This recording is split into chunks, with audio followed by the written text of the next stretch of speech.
Hey guys, it's Jedi Lex, and last weekend I attended SuperCon 2023, which was hosted in Miami, Florida at the Miami Beach Convention Center. The first thing I had to do was go to Will Call in order to pick up my badge, and here's a quick look at what it looked like. I then had to do a quick fit check before going on to the convention floor to check out all the booths and exhibitors that they had going on because there was quite a lot. The first booth I went up to had a bunch of Star Wars action figures on display, and they were really impressive, including this massive Grogu and Mando. I then saw a Funko Pop booth which didn't have a lot of Star Wars in it, so I moved on to the next one that had this wide array of Kenner action figures, and it was really impressive to look and see all the things that they had. After that, I went to another Funko Pop booth which was absolutely massive, and after sorting through, I ended up seeing a convention sticker Boba Fett, Kit Fisto, as well as a ton of out-of-box Star Wars Funko Pops, including that Sabine Wren. I then checked out the Space Ninja Sabers booth, which had a ton of replica sabers on display, and they even had some that you could customize if you so pleased. I then hit the jackpot on a booth that was filled with Star Wars Funko Pops. They had a few from the Clone Wars, which you could have the actors sign since they were at the conventions. They had a ton of blue boxes, some 3-packs, a lot of convention stickers, some of the Bad Batch. I then went to the Miami Trader Comics where I picked up 3 comics, and I also hit the Ultra Sabers booth to see what they had on display because I absolutely love looking at lightsabers.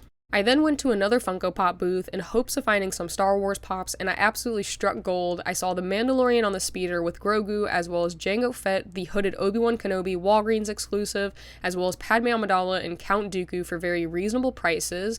The next booth had a ton of Lego sets, including some Star Wars ones, which was pretty awesome to see. I then got to see the Dagobah Temple Saber Guild teach young Padawans how to use the Force with Luke Skywalker teaching it.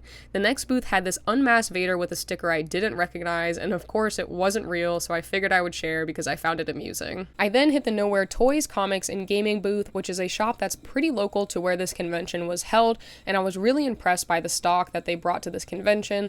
This next booth also had a pretty massive stock, but what I really appreciated is they brought a bunch of the Clone Wars pops for very reasonable prices. That way you could have the actors who voice those characters sign them while they were at the convention. I then hit the Gallery Panda booth, and they had a few throughout the convention, but they had a ton of art, very futuristic, very samurai based, and they had a ton of Star Wars pieces, which really impressed me, and I definitely considered picking some up for my collection. I then decided to check out the Retro Rewind Pops booth, which was absolutely filled to the brim with Funko Pops. They had some in glass cases, on the walls, on the floor. They were absolutely everywhere, and it took me forever to find some Star Wars Pops. However, I did end up finding a hooded Obi-Wan Kenobi, as well as a Plo Koon, and they even had a bunch of Funko mystery bags, all going for $20 with the chance to get a chase. Next, I went to First Form Collectibles to see what they had in stock, and they had a ton of Funko Pops. I then hit the HCC fabrication booth for all your costume needs, and of course had to go say hey to the guys at Flynn's Arcade because they had the best booth at the convention. After that, I hit Hunter Point Collectibles, which is based out of Orlando, Florida, and they had a ton of Funko Pops, so I had to sift through and of course find the Star Wars Funko Pops, and they had a pretty decent section. It had a bunch of blue boxes, a ton of Rebels Pops. I saw a blue box Chewie, as well as an Emperor Palpatine. Even though it's not Star Wars related, I had to check out the Appa Air booth, which had this massive Appa from The Last Airbender, which you could ride and take pictures with if you so pleased. I even saw this Bad Cookie custom of Darth Vader as a gingerbread man before checking out this last booth that was filled to the brim with Funko Pops. They even had some of the Clone Wars Pops on display. I then had to check out the 501st Legion booth, which was absolutely massive, and it was literally like walking into Star Wars heaven. When you first walked in, on the right, they had this entire cantina set up. It had a land speeder, as well as some IG heads as spigots, and of course, blue milk all over the counter.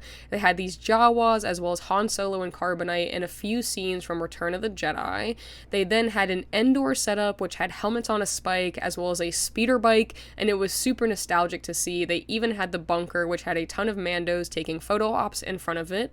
They had a full AT-ST walker, as well as 2 X-Wings set up next to a droid that moved and talked. This was supposed to be a Jedi temple, but they were out doing training. They had the Emperor's throne room from the end of Return of the Jedi, as well as some droids. They had a Babu Freak set up, as well as Salacious Crumb roasting.